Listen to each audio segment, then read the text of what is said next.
이제 성경 말씀을 봉독하겠습니다. 전도서 10장 12절로 15절. 이 말씀은 구약 성서 958페이지에 있습니다. 전도서 10장 12절 봉독하겠습니다.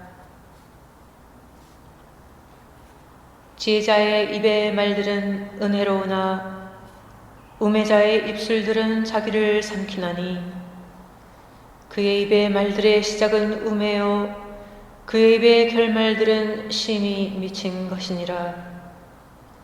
우매한 자는 말을 많이 하거니와 사람은 장래일을 알지 못하나니 나중에 일어날 일을 누가 그에게 알리리요. 우매한 자들의 수고는 자신을 피곤하게 할 뿐이라. 그들은 성읍에 들어갈 줄도 알지 못함이니라. 아멘.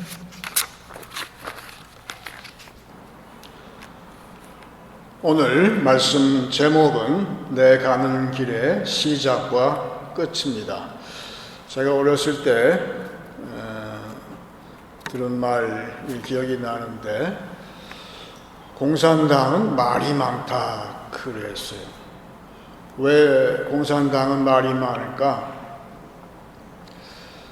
그 16세기에 영국의 토마스 모어라는 정치가가 책을 하나 지었는데, 책 제목이 유토피아예요.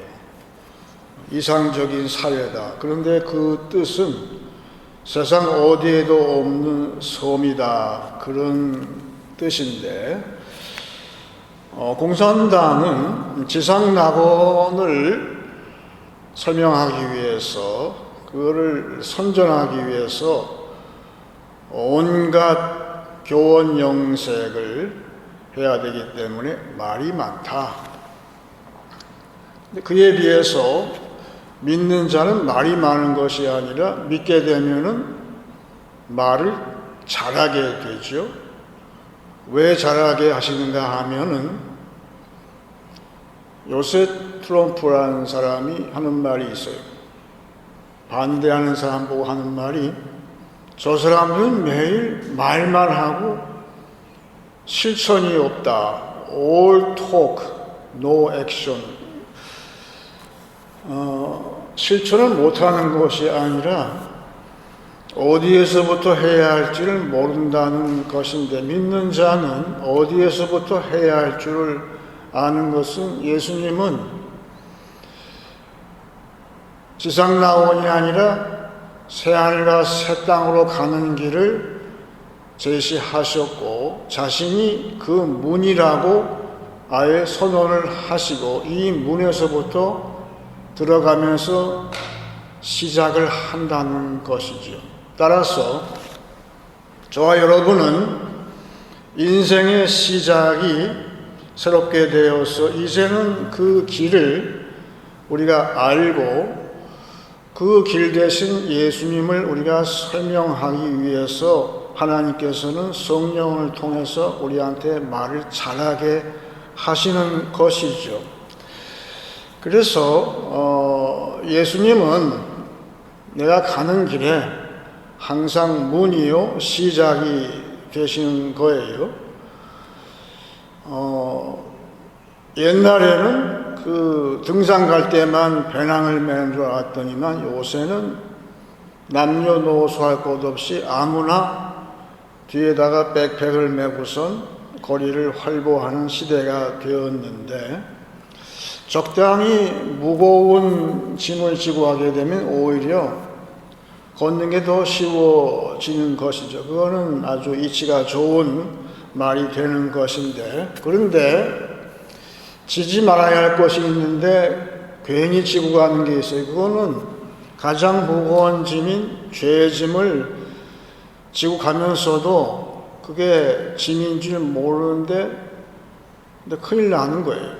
그 짐을 지게 되면, 벗지 아니하게 되면 끝까지 따라가서 하나님 앞에까지 그 짐을 메고 간다고 했을 때, 그건 엄청난 결과를 초래하기 때문에 예수님은 우리한테 알파가 되시면서 예수님이 우리한테 가까이 오라고 하실 때에 우리의 그 죄의 무거운 짐을 벗겨주신다고 마태복음 11장 28절 이하에 이렇게 말씀하고 있습니다. 수고하고 무거운 짐진 자들아 다 내게로 오라. 내가 너희를 쉬게 하리라. 나는 마음이 온유하고 겸손하니 나의 몽에를 메고 내게 배우라. 그리하면 너희 마음이 쉼을 얻으리니 이는 내 몽에는 쉽고 내 짐은 가벼움이라 하시니라. 여기에서의 핵심은 처음은 우리의 무거운 죄 짐을 다 벗겨주시고 그 다음이 중요한데, 그러면 믿는 자는 예수를 믿을 때 이제 전혀 짐을 안 지는가? 아니에요. 새로운 짐을, 새로운 백팩, 배낭을 지게 하시는데 그 배낭은 적당히 가벼운 그런 배낭을 메어 주신다고 했어요. 우리는 그 짐이 어떤 짐인 줄 알아요. 예수를 믿고 나서부터의 우리의 모든 활동은 일, 수고가 아니에요. 사역이 되는 것이죠. 미니스트리, 목사건 평신도건 똑같아요. 전부 사역이에요. 사역이란 뜻은 하나님과 이 세상, 하나님과 이웃 사이에서 서 있다는 뜻이고, 하나님의 뜻을 따라서 우리가 모든 것을 할 때 성령이 우리에게 짐을 덜어주신다. 여기서 나오는 그 짐은, 예수님이 예상하신 그 짐은 성령이 오셔서 그 짐을 적당히 가볍게, 여기에 쉽다는 뜻은 원뜻이 내 등에 안성맞춤이라는 뜻이에요. 그 배낭도 말이에요. 그 줄이 길면은 더 무거울 수도 있어요. 완전히 나한테 맞춤식으로 된 짐을 우리에게 줘 주시기 때문에 모든 것이 나 혼자 낑낑대고 하는 것이 아니라 성령께서는 합력선으로 많은 사람을 붙여 주셔서 일이 쉽게 만드시는, 그러니까 성령이 얼마나 고마운지 몰라요. 성령은 그 길을 가는데 동반자세요. 때로는 상담자가 되시고, 어려운 문제 있을 때마다 성령과 상의하는 거예요. 그리고 때로는 내가 힘이 없을 때에 나한테 없던 능력을 나한테 주시는 그러한 인생의 도움이, 성도의 도움이 성령이 오셔서 그렇게 하신다. 그러니까 우리는 외로울 사이가 전혀 없어요. 성령이 함께 하시기 때문에.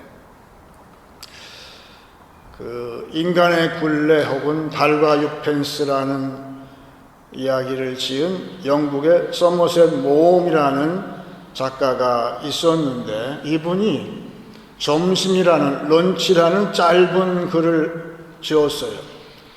거기에는 이제 초년병 작가가 나오는데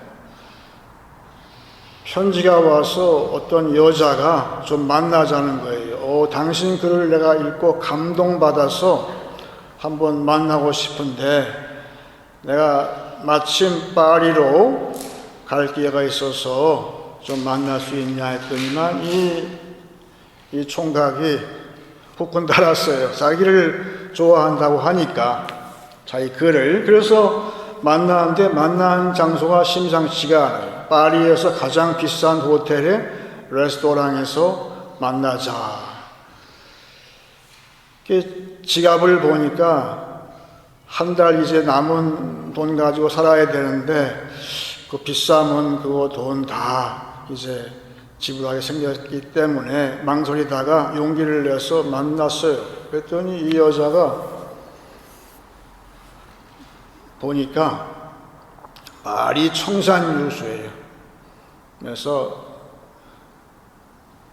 자기 딴에는 안심을 시킨다고 하면서 저는 점심때는 많이 안 먹어요. 간단하게 먹어요. 그러면서 뭘 먹냐 그 주문을 하는 거 봤더니만 그 제철도 아닌데 혹시 생선 가운데 연어가 있으면 좀 먹을 수 있겠네요. 그런데 그 연어 요리값이 장난이 아닌데 그래 그걸 이제 눈 딱 감고 시켰어요. 자기는 그 통닭 다리 하나 시키고 돈이 없으니까 커피하고. 근데 그 다음에 그것만 먹는 게 아니라 쉴 새 없이 얘기하는데 이 여자를 보니까 주인공이 보니까 여자의 말은 하나도 안 들어오고 그 여자의 큰 입과 이빨뿐이 안 보이더라. 그래서 무슨 몸을 이렇게 썼어요. 그래서 온갖 비싼 요리를 다 시키면서도 말로는 점심때에는 저처럼 간단하게 먹으세요. 충고까지 하면서. 다 먹고 나올 때에는 완전히 지갑을 다 털렸죠. 나머지 한 달은 커피만 마시고 물만 마시면서 살아야 되겠다. 그렇게 주인공이 얘기하는데 세월이 흘러서 20년이 지났어요. 근데 어느 날 우연히 그 파리에 오페라 구경을 하는데 저쪽에서 누가 아는 체를 하는데 누군지 모르겠어요. 그래서 옆에 있는 사람이 저 여자 누구라고 그 이름을 듣고서 이제 알았어요. 만나가지고 보니까 저한테 20년 전에 점심을 내셨죠. 잊지 않으셨죠? 잊을 수가 있나요? 이 주인공이. 근데 이 이야기의 결론은 인과응보라는 것을 얘기하면서 자기는 인과응보는 잘 믿지는 않지만 이번 경우에는 믿고 싶다고 하면서 그 여자가 20년 뒤에 체중이 무려 130kg가 넘어가더라. 그러니까 이 여자가 말이 많은데 그 환상의 이야기, 환상의 여행의 끝이 거기에서 끝났다. 그 이야기를 한 것 같아요. 근데 오늘 말씀 보게 되면 본문 말씀 12절 13절 보겠습니다. 지혜자 입의 말들은 은혜로우나 우매자의 입술들은 자기를 삼키나니 13절 그의 입의 말들의 시작은 우매요 그의 입의 결말들은 심히 미친 것이니라. 지금 말이 많죠. 공산당 얘기했지만 지금 온갖 환상에 잡혀서 사는 사람, 자기 딴에는 자기가 가장 유식한 사람이 다 많이 알아요. 그런데 그 결말은 여기에 무덤이라고 이야기를 원문에 그렇게 얘기했어요. 다 죽인다 그 얘기예요. 사람을 무덤으로 들어가게 한다 그 얘기예요. 결국은 사망으로 들어가지만 지혜자의 입의 말들은 은혜라고 했어요. 여러분, 성도는 하루 일과의 시작이 은혜예요. 내가 아는 것, 내가 옳다고 하는 것, 그것이 시작이 아니에요. 나는 철저하게 하나님한테서 받은 걸로 시작을 하기 때문에 오늘도 아침에 하나님 오늘도 감당할 은혜를 주시면 제가 감당하겠습니다. 은혜의 결과는 뭘까요? 나도 살고 남도 살리는 생명이다. 오늘 전도자는 그렇게 이야기를 하고 있어요. 오래전에 제가 아마 사춘기 때인가 기억이 나는데 남미에서 권투 시합을 했어요. 한국의 홍수환 선수라는 선수가 그 타이틀을 따기 위해서 남미로 건너갔어요. 그거를 이제 생중계로 TV로 다 중계를 하는데 워낙 그 챔피언이 강적이다 보니까 상대가 안 돼요. 매 해마다 다운되는 바람에 4번이나 다운돼 가지고 우리 어른들이 TV를 꺼버리라고 그랬어요.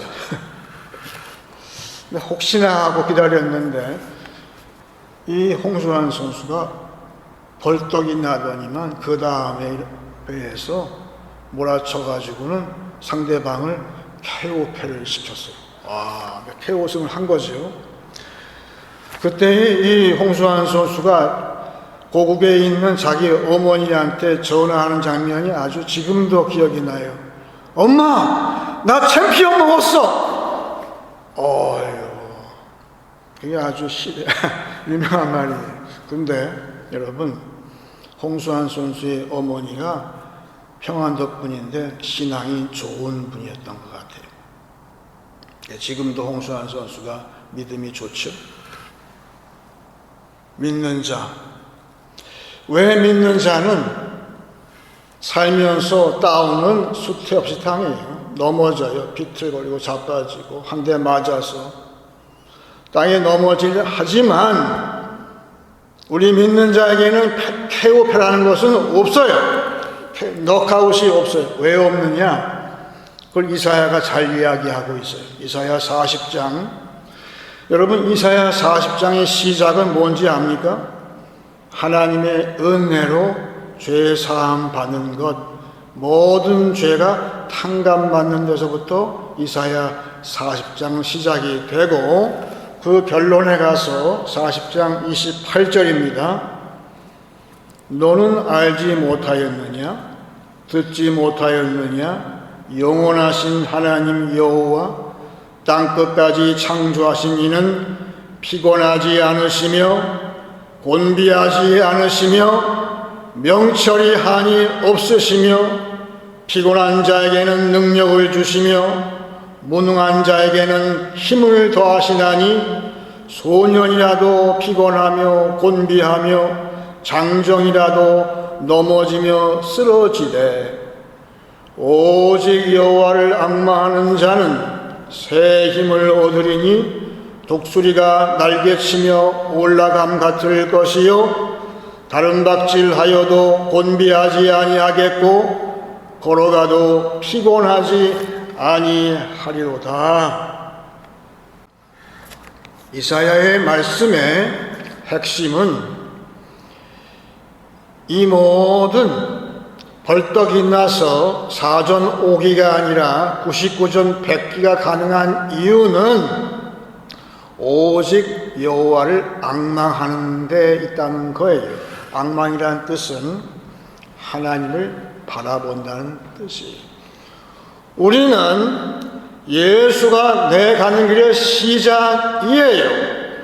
그리고 그 길을 가는 데에 동반자인 성령이 함께 하셔서 어떠한 어려움이 와도 그 동반자의 도움을 받아서 그 길을 신나게 가는데 혹시라도 우리가 강펀치를 만나서 땅에 주저앉고 자빠지고 그러기 상태에 빠질지라도 우리는 오직 여호와를 소망한다는 거예요. 즉 하나님을 만날 날을 고대한다는 거예요. 여러분, 성도의 가는 길의 결론이 어디입니까?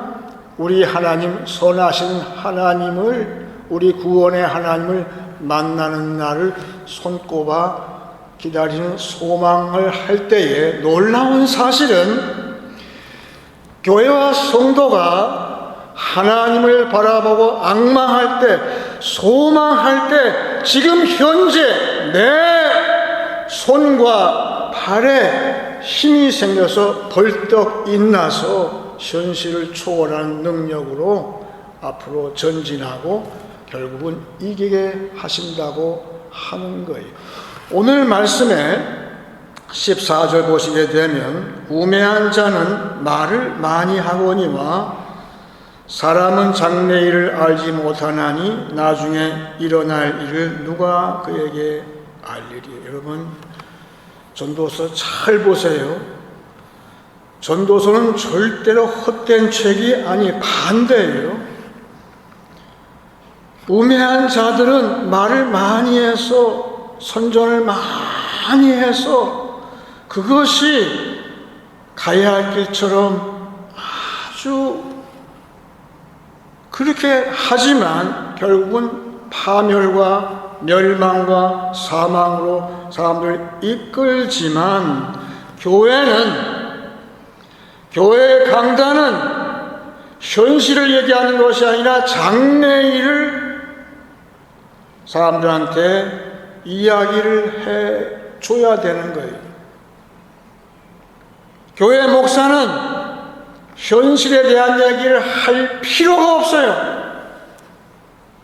그건 성령이 알아서 하실 거고, 우리가 할 일은 바로 하나님을 만나는, 하나님에 대한 소망. 장차 인간이 한 번 죽는 것은 정한 이치지만 그 후에 심판이 있다는 사실을 늘 얘기를 해줄 때에 그게 겁나는 이야기가 아니에요. 오히려 하나님을 소망할 때 우리를 인도하시는 고마우신 하나님, 선하신 모든 걸 선하게 만드시는 창조의 하나님, 우리를 기다리시는 그 하나님을 내가 바라보게 했을 때에 지금 현실의 모든 문제, 이 땅의 모든 문제, 사실은 세상이 지금 한국을 포함해서 뭐가 문제죠? 손에 힘이 없어요. 손에 힘이 없어요. 왜 없어요? 교회가 이 땅이 아니라 저곳, 장차 들어갈 저곳을 얘기를 안 해서 그래요. 자꾸 저쪽을 얘기해 줘야 돼요.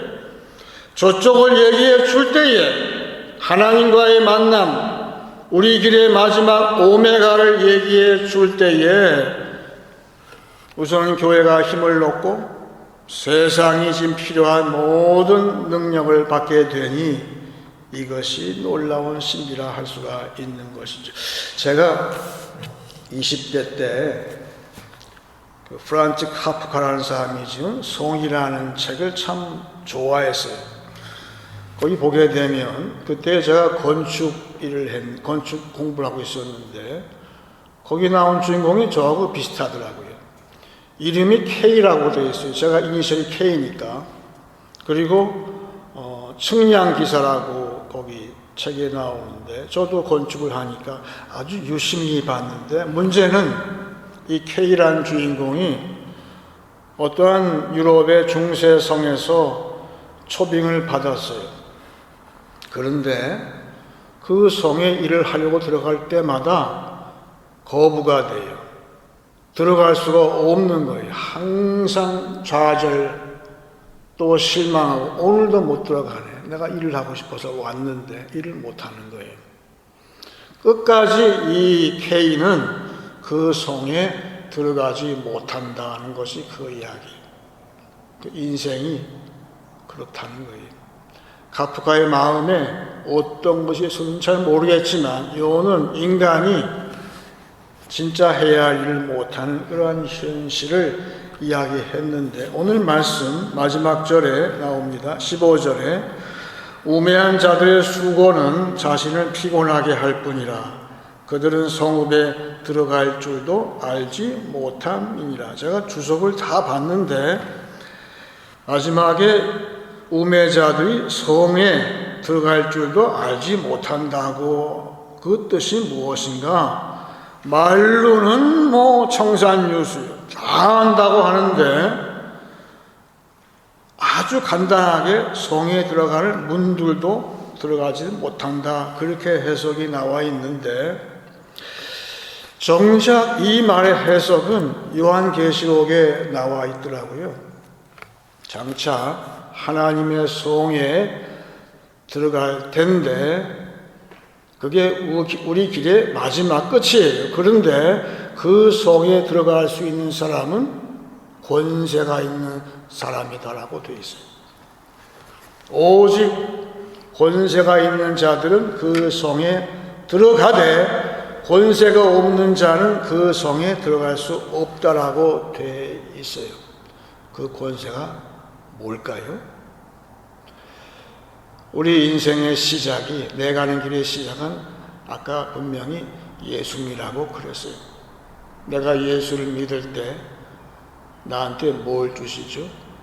내 죄를 다 탕감해 주시고 모든 짐을 십자가에서 예수님이 다 맡아주시고 그분의 의를 나한테 부여하셨어요. 뭐죠? 권세가 의라는 거예요. righteousness. 예수의 권세, 나한테 주신 권세, 의가 있는 자만이 하나님의 성에 당당히 들어간다. 그 얘기. 요새 국경이 없는, 국경 없는 그런 이야기를 많이 하죠. 오픈 보더. 여러분, 실상이 무엇이요? 하나님의 성에 들어가는데 오픈 보더라고 되어 있는 겁니까? 아무나 그 성에 들어간다고 되어 있다는 뜻입니까? 아니에요. 정반대예요. 이 세상에서 가장 들어가기 엄격한 그 성이 하나님의 성이고 그 성은 오직 의의 권세가 있는 자만 들어간다는 것이죠.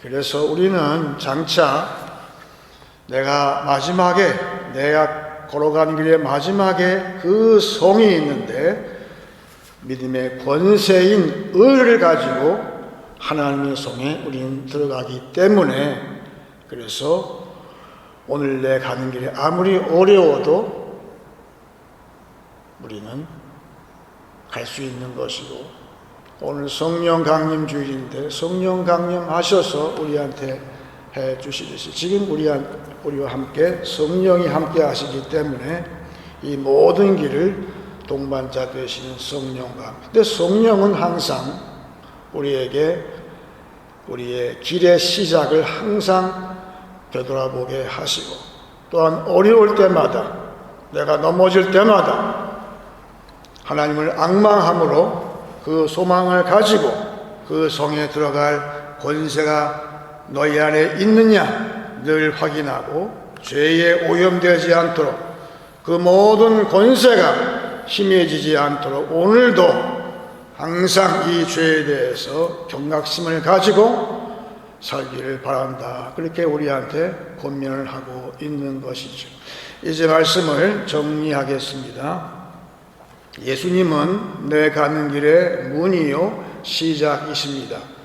성령은 그 길의 동반자요 도우미이십니다. 내 하루의 시작은 은혜요 끝은 생명입니다. 하나님을 소망하기에 절망 중에서도 힘이 납니다.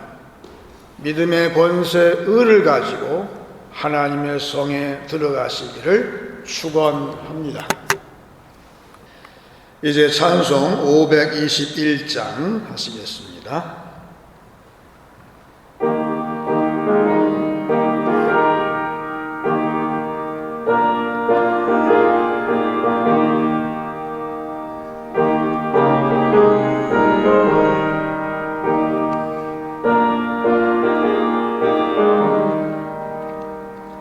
구원으로 인도는 그 문은 참 좁으며 생명으로 인도하는 그 길은 참 험하니 우리 몸에 지어있는 그 더러운 죄짐을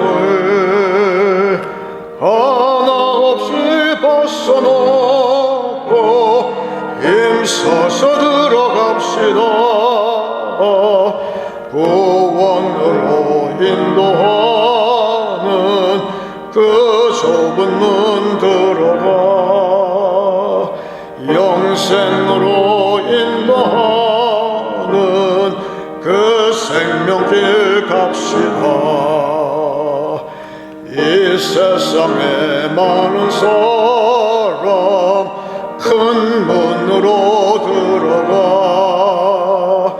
넓은 길로 갈지라도 멸망으로 끝나니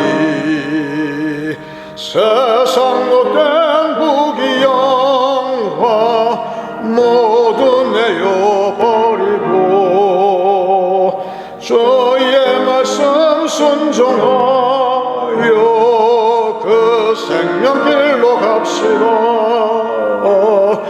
구원으로 인도하는 그 좁은 문 들어가 영생으로 인도하는 그 생명길 갑시다. 구원의 문 열렸으니 주의 공로 힘입어 주저 말고 들어가서 생명길로 갑시다. 구원의 문 닫힌 후엔 들어가고 싶구나. 한 번 닫힌 구원의 문 또 열려지지 않으리. 구원으로 인도하는 그 좁은 문 들어가 영생으로 인도하는 그 생명길 갑시다.